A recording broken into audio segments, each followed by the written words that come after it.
Dominicales. Hoy es 5 de julio de 2026. Que el Señor nos bendiga, estudiantes, profesores, padres. Y bueno, aquí nos quedamos los más grandecitos. Muy bien.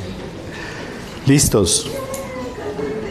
El tema es, y vuelvo y repito, un tema que tiene que hablarse en algún momento. O sea, tiene que hablarse, tenemos que hablar de este tema, ¿sí? Eso es como las parejas de novios o recién casados. Tienen que hablar de temas que a la larga son de mucho beneficio para la durabilidad de una relación. Aquí lo importante es que Dios sí ha hablado de este tema. Lo difícil es la manipulación que ha habido de parte de, digámoslo así, sectores del cristianismo católico y protestante. No voy a hablar de la parte oriental porque no está presente en nuestro contexto, acerca de el manejo del dinero.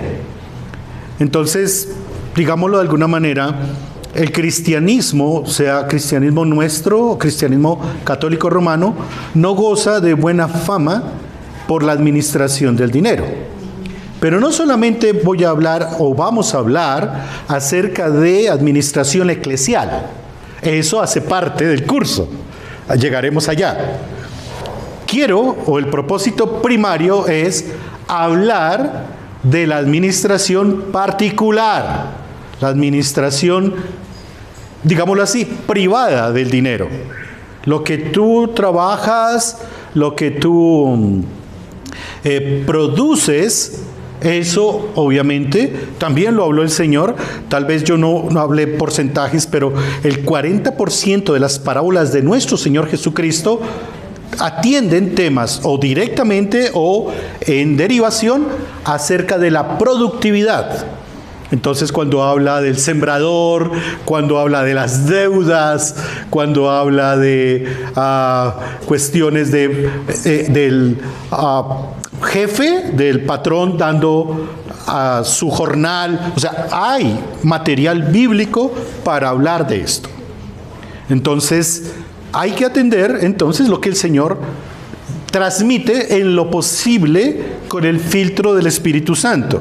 No con el filtro ni mío, ni de la iglesia, ni de la denominación, sino el filtro del Señor. ¿Bien? Tal vez esa era la introducción. Entonces, finanzas y administración del dinero de Dios. Tal vez este título, cuando dicen dinero de Dios, es el dinero de la iglesia. Y resulta que no, el dinero de Dios no es el dinero de la iglesia. Eso ya vamos a hacer un repaso con respecto a esto. Gracias, Ulises.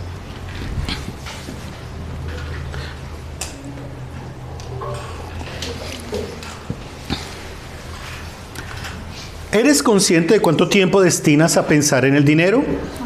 ¿Cómo conseguirlo? ¿Cómo gastarlo? ¿Cómo ahorrarlo? ¿Cómo invertirlo? ¿Cómo pedirlo prestado? Esa fue la pregunta de rompehielos, digámoslo así, que hace 8 días estuvimos conversando. Y la conclusión que sacamos es mucho tiempo, ¿sí? Algunas personas dijeron todo el tiempo.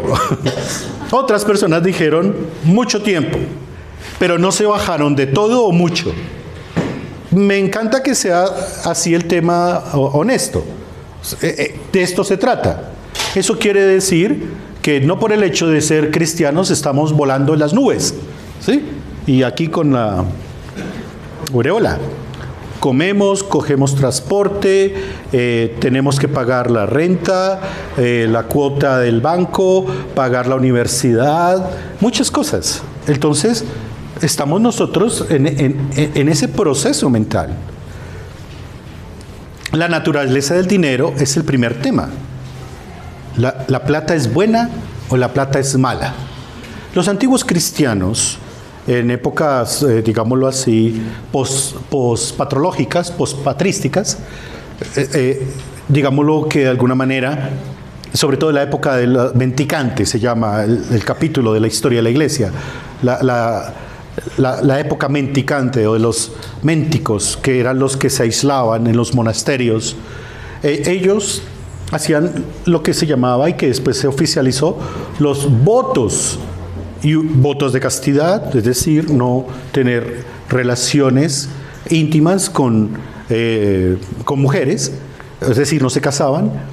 Pero el otro tema era no tener dinero, no tener contacto con el dinero. El dinero era visto como algo sucio, como algo, digámoslo así, probablemente como corrupto, cosas así, o que era ocasión de caer, que era un escalón para resbalarse. Entonces, eso era lo que pasaba en aquel entonces. Entonces, aquí la naturaleza del dinero para ellos era mala, pero en tiempos contemporáneos, en este tiempo, posiblemente la lectura, voy a decirlo así, cristiana, es la plata se necesita. La plata se necesita para las sillas, para comprar el local, para pagarle al pastor, se necesita la plata. Entonces noten que el tema aquí no se trata de decir que es bueno o es malo. La plata ni es buena ni es mala. Voy a poner un ejemplo. ¿El celular es bueno o es malo? Ok, perfecto. Ustedes ya lo han respondido. Depende. O como cuando llegó la televisión al mundo occidental. Entonces, ¿la televisión es buena o es mala? Depende de muchas cosas, de lo que se ve allí. ¿Las redes sociales son buenas o malas? Entonces son respuestas súper relativas. Aquí viene el tema. ¿La plata es buena o es mala? Depende. ¿Y saben qué depende? Voy a retraso. De esto, de cómo se consigue, de cómo gastarlo, de cómo ahorrarlo, cómo invertirlo, cómo pedirlo prestado. Depende de eso. O sea, ¿qué es lo que en qué me estoy desgastando con respecto a mis pensamientos y mi corazón con respecto al dinero? Ahora, cuando yo hablo de dinero, no solamente estoy hablando de lo que tú tienes en el banco o lo que tú tienes en tu bolsillo o en el bolsillo electrónico, no. Estoy hablando de tus posesiones, de lo que habló Salomón en Proverbios. Bien, sigamos. La falsa idea de los dos mundos o los dos reinos. ¿Quién explica esta parte así rápidamente? ¿Los dos reinos o los dos mundos? Los que estuvieron hace 8 días. Creo que nos enseñaron, Vane y después Roger. Yo entendí que era como que las personas consideraban que Dios gobernaba una parte, como las cosas del corazón, como las cosas del reino celestial, pero que Satanás gobernaba otra parte y pues el dinero y cosas que de pronto hacían caer en tentación al ser humano, pues eran dominadas por ese otro ser, y que la percepción del creyente erradamente era que eran dos mundos apartes, dos reyes diferentes, cuando en realidad es uno solo. Gracias, Vani. Sí, ampliando lo que dice Vani, y hay una palabra muy nombrada, es secularismo. Secular, sí. Entonces a veces se piensa que se tiene una vida espiritual porque estamos en iglesia, pero luego fuera de la iglesia podemos tener una vida secular y no unimos esas dos líneas, que nuestra vida es una sola, somos uno solo, y nuestra vida espiritual se refleja en la parte exterior, no separamos eso. Gracias. Los dos tienen razón y fueron complementarios. No necesariamente es Satán el otro mundo, somos nosotros. Y creamos la bifurcación. Realmente el que creó la bifurcación fue el ser humano. Lo que Roger está explicando. Esa palabra creo que a mí me la enseñaron hace, no sé, más de 3 décadas. El famoso secularismo. De que, bueno, ¿y tú qué haces secularmente? No, pues yo estudio o trabajo. ¿Y en la iglesia qué haces? ¿Se lo dijeron a ustedes así alguna vez? Y resulta que lo que tú haces, comillas, secular, es santo y es justo. Tiene que serlo porque es un solo reino. Y esto es muy de la bifurcación de los dos mundos. Y es muy interesante. Si tú, por ejemplo, llegas aquí a la capilla y saludas con honor a los ancianos, al pastor, y los abrazas y eres muy educado, pero mañana tienes una cita médica, mañana lunes, a las 7:35 de la mañana, y pediste permiso al trabajo para ir a esa cita médica. Y son las 7:45 y no te han atendido, estás en la sala de espera. Y entonces empiezas a zapatear y bueno, ¿y qué va a decir el jefe? Y te atienden a las 8:15 y entras al consultorio y le dices al médico, ¡ja! ¿Se dignó atenderme? Ese es el punto de los dos mundos. No, señor, también es digno y también tiene respeto, porque no existe mundo secular. Eso lo inventamos nosotros. Entiendo, hay una participación de nosotros en el mundo, pero existimos para santificarlo, no para dejarnos meter en el hoyo del mundo. Eso es otra cosa. Bueno, estamos aprendiendo, estamos creciendo. Los textos ya los vimos. Voy a mandar esta noche, y si no lo he mandado, alguien que me acuerde muy cariñosamente, pastor, mande cariñosamente, es que a veces, faltó, no, pero no. Como yo molestaba con alguien esta semana, un niño, una niña, lindo pastor, algo así. La verdad de un solo gobierno, en un solo universo y todo lo que se encuentra allí, incluyendo, aquí viene el tema, este es el mundo. Los teólogos y, digámoslo así, los apologetas lo llaman cosmovisión. Cosmovisión. Cosmovisión cristiana quiere decir que tú tienes una forma cristiana de hacer las cosas. Manejar tu carro, hacer mercado, tratar a la gente, saludar, estudiar, relacionarte con tu familia. Es decir, tú ni siquiera durmiendo dejas de ser cristiano. Ni siquiera durmiendo. Porque el cristianismo no depende de ti. O sea, tu cristianismo, tu fe no depende de ti. La fe es del Señor y nos la regaló a nosotros. Así que voy a decir algo que puede sonar chistoso. Hasta para dormir somos cristianos. Es decir, todo. Así que esto es interesante. El ser humano, y todo es un componente, todo, incluyendo su bolsillo, tiene que ser dentro de un marco de Cristo, de la Biblia, de Dios, porque todo pertenece a Dios. Aquí se cae el tema, que probablemente nos enseñaron así, por lo menos hace muchos años me lo dijeron así. Tu diezmo y tu ofrenda es de Dios. Lo demás es de ¿quién? Es tuyo. Así nos lo enseñaron. Hace hermanos que lo enseñaron así. A mí me lo enseñaron así. Y resulta que no. ¿Qué tal que echemos o traslademos, como ahora hay transferencia, los diezmos y la ofrenda, y tú te quedas con esto aquí y dices, bueno, ya tengo para la parranda, tengo para, no sé, hacer cosas que no son lícitas, puedo sobornar, ¿sí?, al policía que me estaba multando, ¿cierto? Voy a humillar al vecino comprando no sé qué cosa. Voy a mostrarle a mi familia el vestido que compré. O sea, cosas como esas. Todo está en un criterio. Está en una misma bolsa. Esto es devolver a Dios.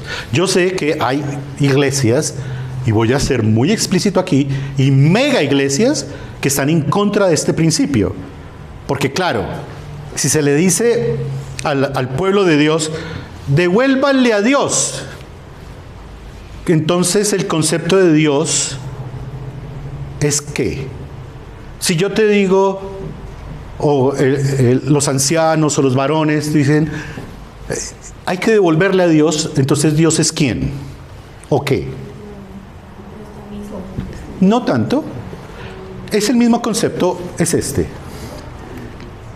Si yo digo, hay que devolverle a Dios, voy a usar el concepto más ampliado. con palabras de nuestro Señor. Cuando Él dice en varias parábolas que deja talentos, deja dones, y también lo usa como términos como dejó el dueño de la finca, dio 5 talentos, 3 talentos y 1 talento para que se multiplicara. Pero que después de un tiempo regresa para que sus siervos, ¿qué? Devuelvan, ¿cierto? Devuelvan. O sea que el concepto de devolución sí es bíblico. Sí está en la Biblia. Toca devolverle a Dios.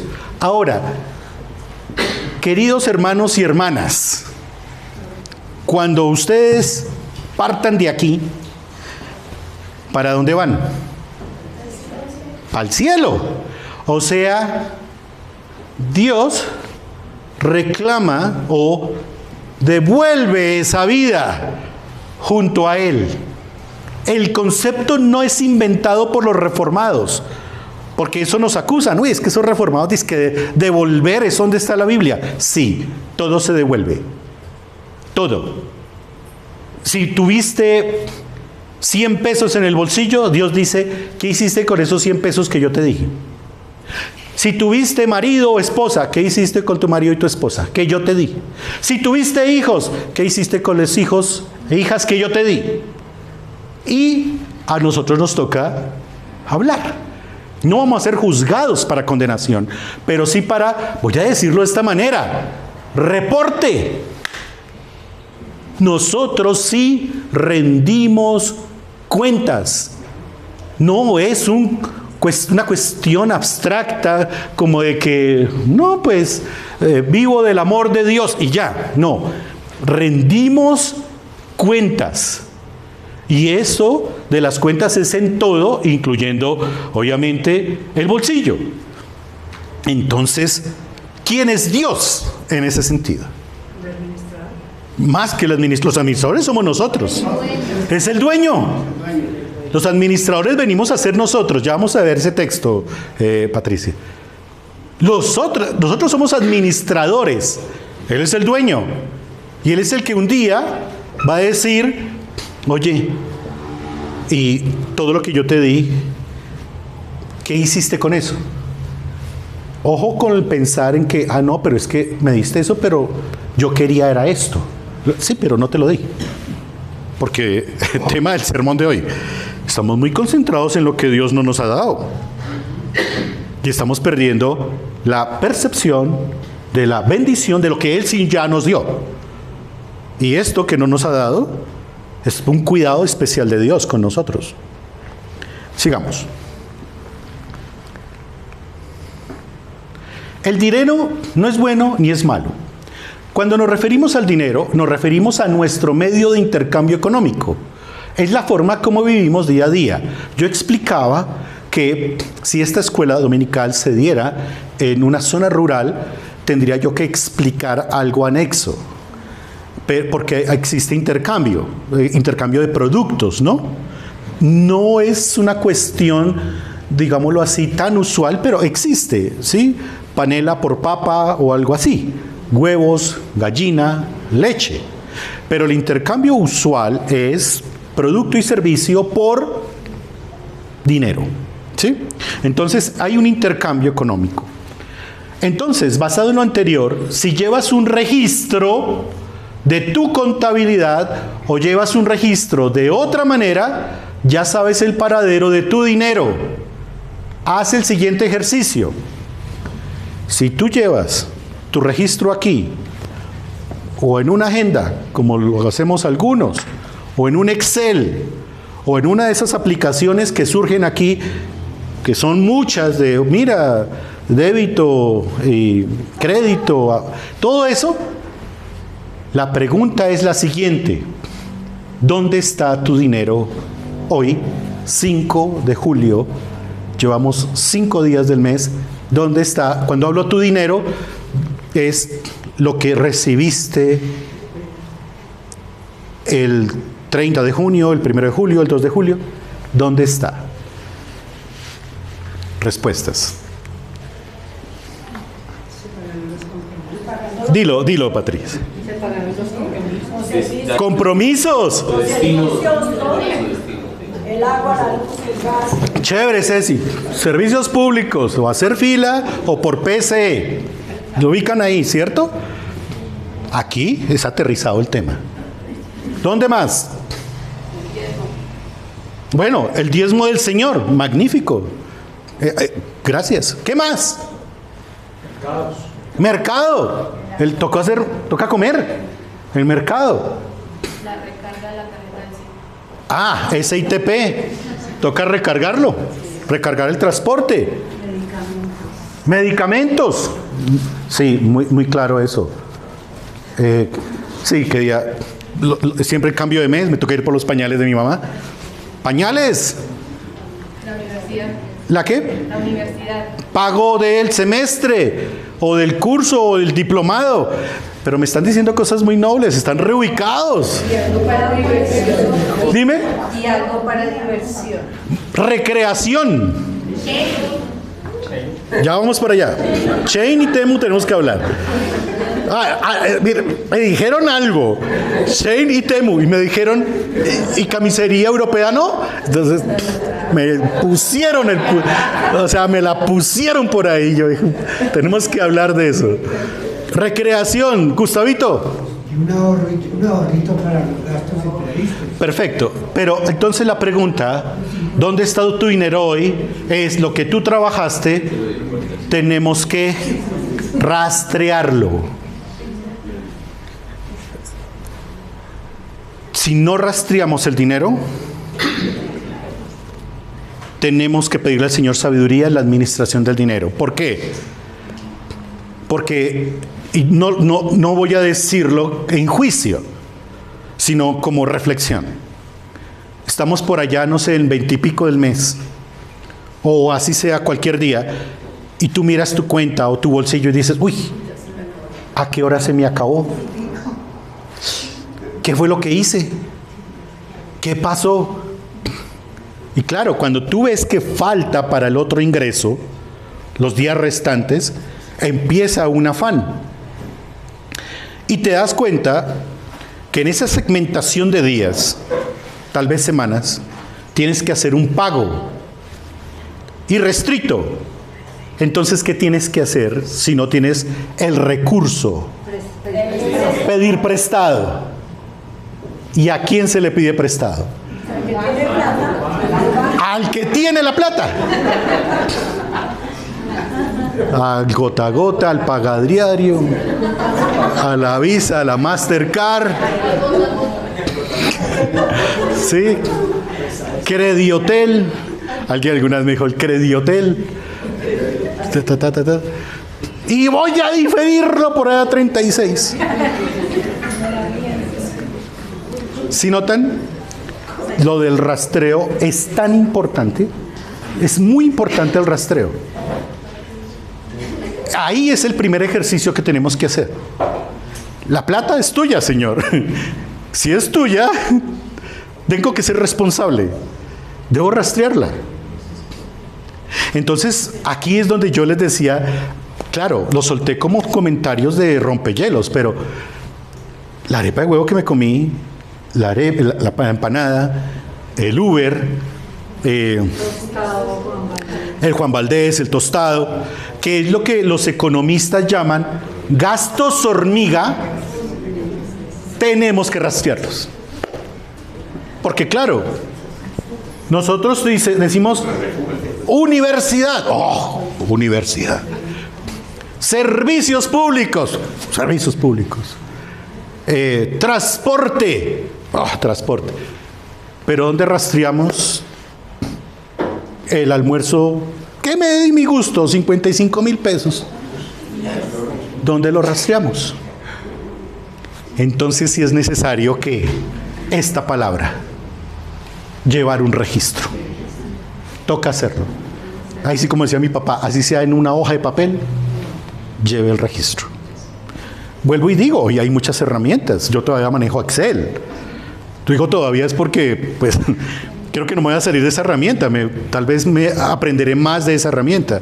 Pero existen aplicaciones y existen muchas cosas. Tiempos de los libros, ¿no? El check de los libros, ¿sí? Y la columna aquí y allá. pero toca llevar registro. No podemos administrar el dinero de Dios sin registro. ¿Listos? Sigamos. Entonces el dinero no es bueno ni malo.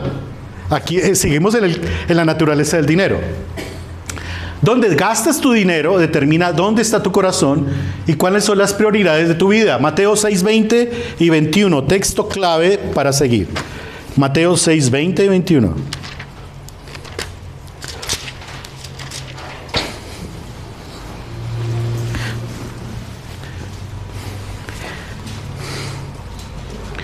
Desde el 19, por favor. 19, 20 y 21. No os hagáis tesoros en la tierra, donde la polilla y el orín corrompen, y donde ladrones minan y hurtan, sino haceos tesoros en el cielo, donde ni la polilla ni el orín corrompen, y donde ladrones no minan ni hurtan, porque donde esté vuestro tesoro, allí estará también vuestro corazón. Qué interesante. Miren la pregunta anterior.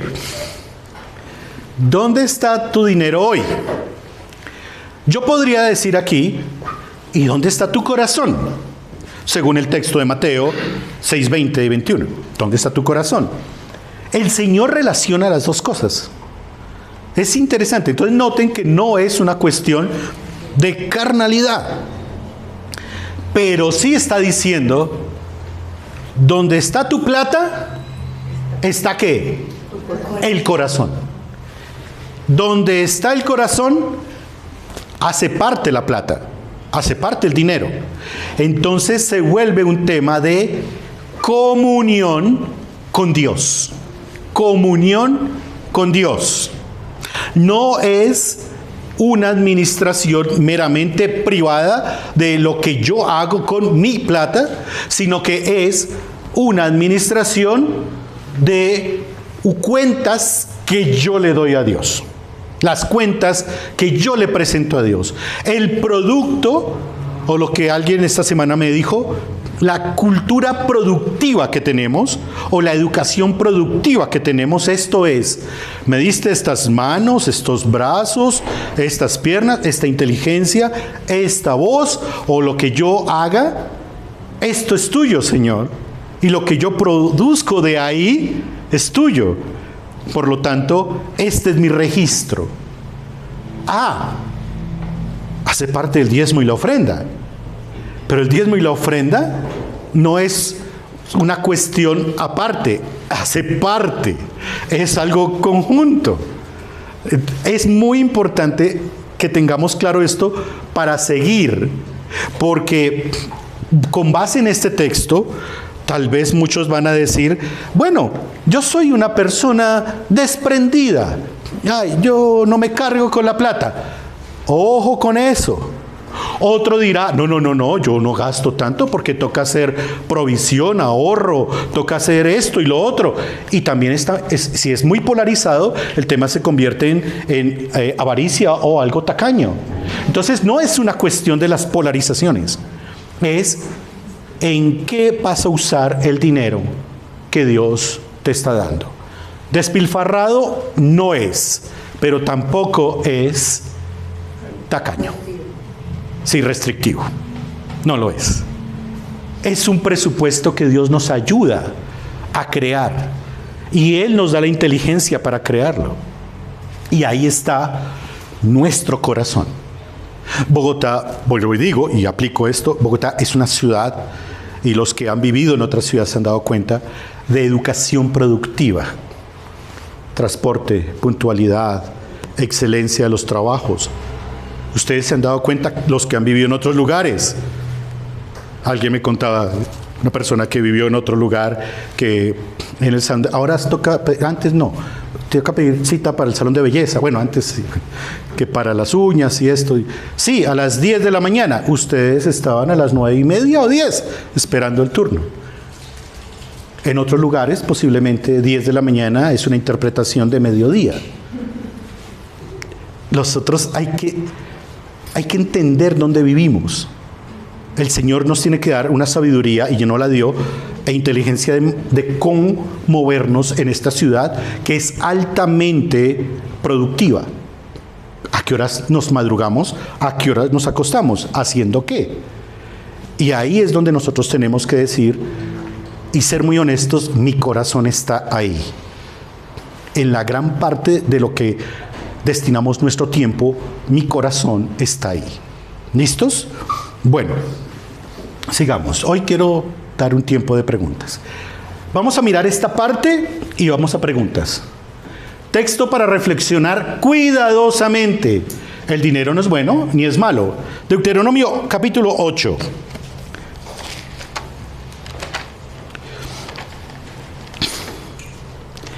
Y lo van a ir encontrando, y yo voy a dar el contexto antes de la lectura del 8, del 11 al 20. Entonces imagínense esto, que Moisés, el Señor le dice, escribe esto antes de que entren a la tierra prometida después del Jordán, allá al otro lado del Jordán. Escribe esto. Y es que ellos, el campamento venía de la esclavitud, pasa entonces por la parte del desierto, el filtro de los 40 años, y están a punto de pasar al otro lado, a punto de pasar. Y Dios dice, Moisés, dentro de las instrucciones legales que yo quiero decirle a mi pueblo, está esto. ¿Quién lo lee? 11 al 20. Cuídate de no olvidarte de Jehová tu Dios para cumplir sus mandamientos, sus decretos y sus estatutos que yo te ordeno hoy. No suceda que comas y te sacies y edifiques buenas casas en que habites, y tus vacas y tus ovejas se aumenten, y la plata y el oro se te multipliquen, y todo lo que tuvieres se aumente. Y se enorgullezca tu corazón y te olvides de Jehová tu Dios, que te sacó de tierra de Egipto, de casa de servidumbre, que te hizo caminar por un desierto grande y espantoso, lleno de serpientes ardientes y de escorpiones y de sed, donde no había agua, y él te sacó agua de la roca del pedernal, que te sustentó con maná en el desierto, comida que tus padres no habían conocido, afligiéndote y probándote para a la postre hacerte bien, y digas en tu corazón, mi poder y la fuerza de mi mano me han traído esta riqueza, sino acuérdate de Jehová tu Dios, porque Él te da el poder para hacer las riquezas a fin de confirmar su pacto que juró a tus padres como en este día. Mas si llegares a olvidarte de Jehová tu Dios y anduvieres en pos de dioses ajenos y les sirvieres y a ellos te inclinares, yo lo afirmo hoy contra vosotros, que de cierto pereceréis.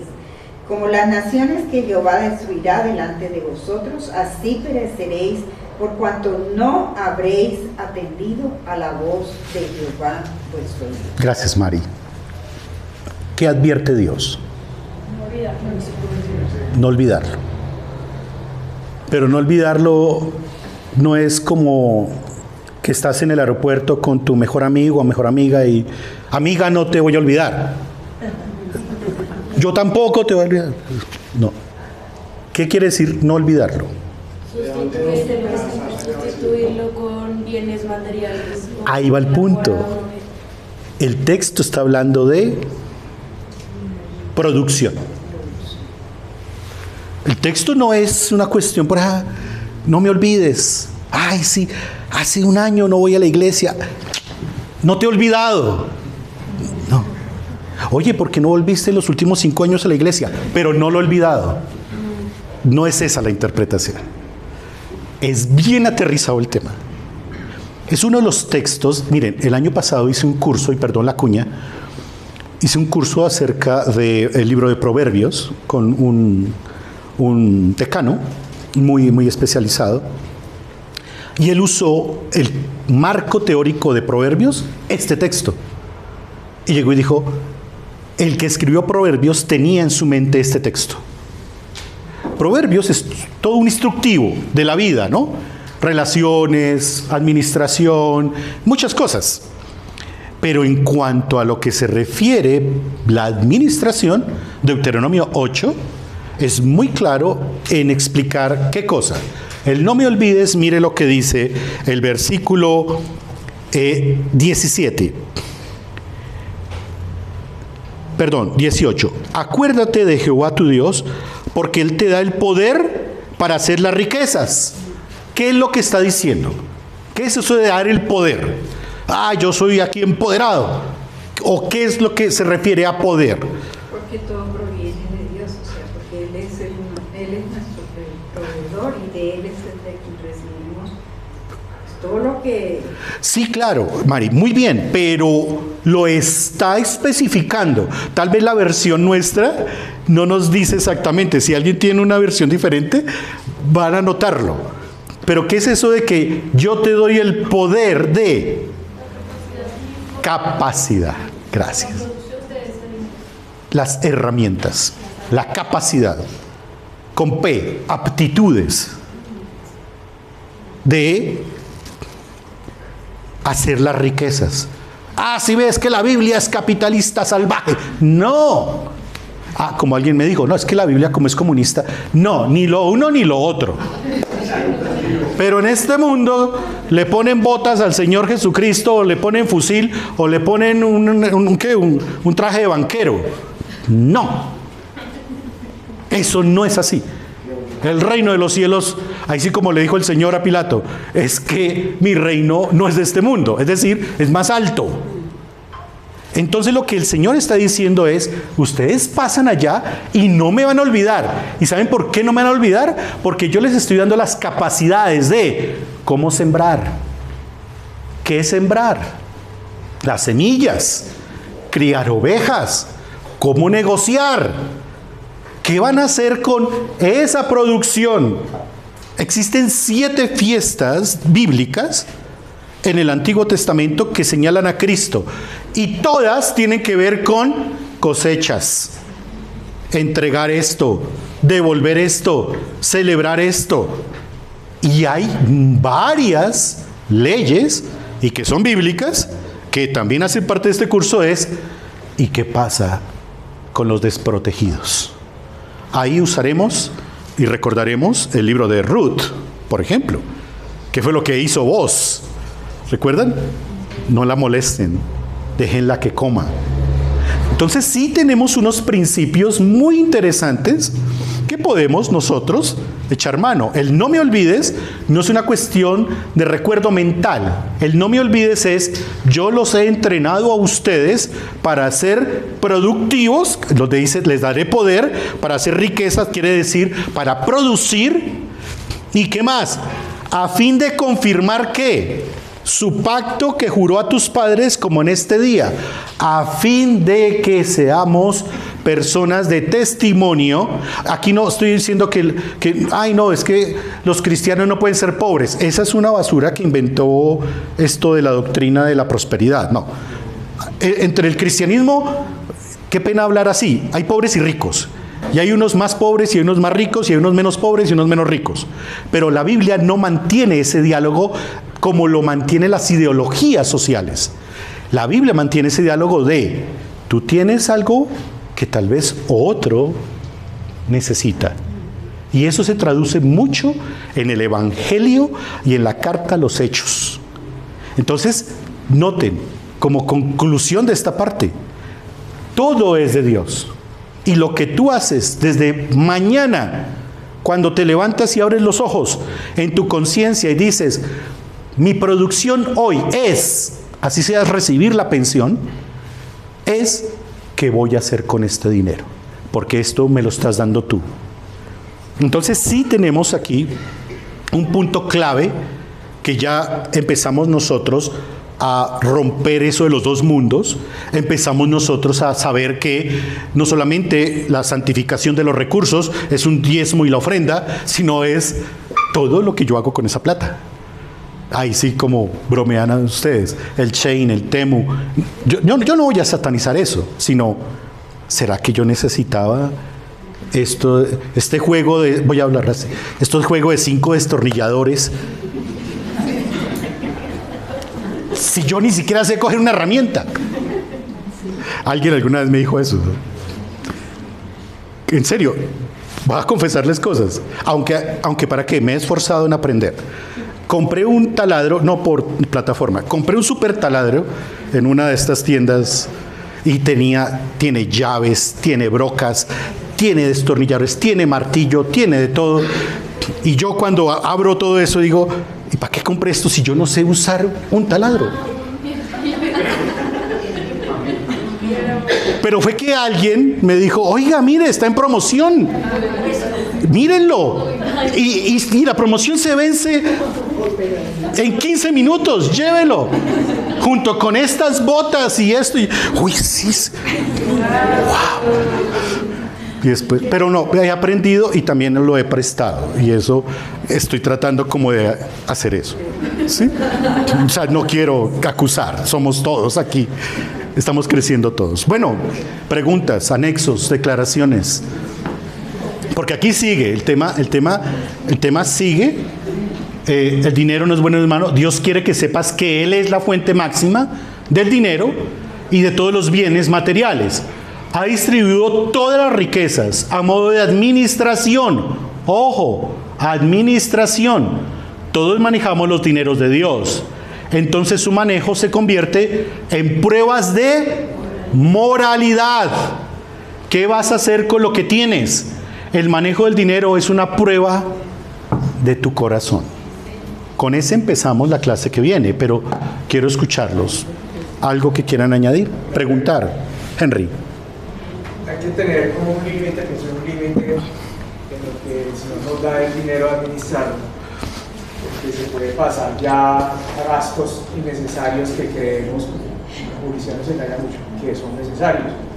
Hablabas tú hace 8 días de los perfumes de la colonia, por ejemplo, que no tengo, me quedé sin perfume, hasta se deuda a la gente por comprarse el perfume carísimo, que es tan marca, y descuida otras prioridades, o sea, tenemos un bombardeo de publicidad. Gracias, Henry.